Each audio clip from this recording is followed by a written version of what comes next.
আমি যে কথাটা বলেছি বড় দাগে তিনটি কথা।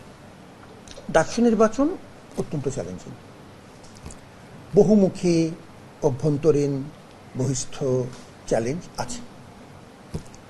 এই মুহূর্তে এমন কোনো বিশাল চাপ আমার উপর আছে বা প্রশাসনের উপর আছে বা বিশ্ববিদ্যালয়ের উপর আছে সেটি আমরা বলছি না।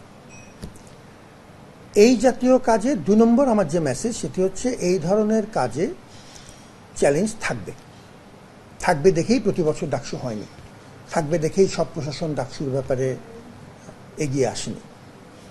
আমরা মূলত ব্যাপক ছাত্রদের মধ্যে যে সমর্থন আছে এবং পুরো দেশ জুড়ে ডাকসুর ব্যাপারে যে গভীর আগ্রহ আছে, ওই সাহসকে কেন্দ্র করে আমরা সবাইকে নিয়ে মাঠে নেমেছি এবং আমরা জংশীজনদের সাথে ব্যাপক কনসালটেশন করেছি। এই প্রক্রিয়াতে এককভাবে একটি দপ্তর কিংবা একজন ব্যক্তি বা একটি প্রতিষ্ঠানও এই জাতীয় একটি বিশাল কর্মযজ্ঞ, জটিল কর্মযজ্ঞ, যেটি একটি বিশ্ববিদ্যালয়ের কাজ কিন্তু এটি জাতীয় পর্যায়ে তার গুরুত্ব, এরকম একটি কাজ কারো পক্ষেই কোনো নির্দিষ্ট দপ্তরের পক্ষে এককভাবে করা সম্ভব না। অতএব আমাদের সর্বত সহযোগিতা দরকার।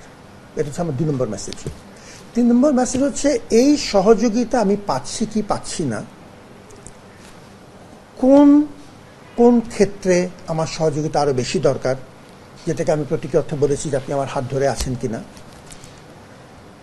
আমি কোনো কিছুই লুকাবো না, সব কিছু আমি পরিষ্কারভাবে সবাইকে জানান দিয়ে পুরো জাতিকে সাথে নিয়ে এই উদ্যোগটাতে আমরা সর্বোচ্চ স্বচ্ছতার সাথে তথ্যের আদান প্রদান থাকবে এবং আমরা নিয়মিতভাবে, এখন তো আমরা কার্যত ইলেকশন কমিশনের অধীনে আমরা কাজ করছি, ইলেকশন কমিশনকে আমি অনুরোধ করেছি তারা যেন নিয়মিতভাবে সবাইকে তথ্য দেয়, আপনাদের মাধ্যমে সবাই যেন জানতে পারেন, সম্ভব হলে প্রতিদিনই আপডেট দেওয়া হোক।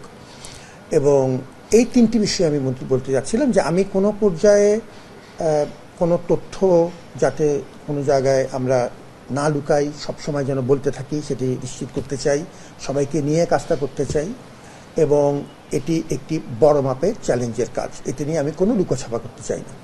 ব্যক্তিগতভাবে আমি বড় দায়িত্বের মুখোমুখি হয়ে পথ ছেড়ে পালিয়ে যাওয়ার মানুষ না। আমি আমার যথাসময়ে আমার সিদ্ধান্ত আমি নেব।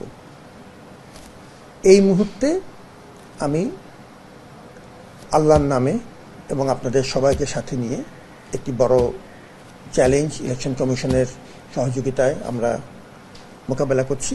আপনাদের সবার সহযোগিতা দরকার। ধন্যবাদ।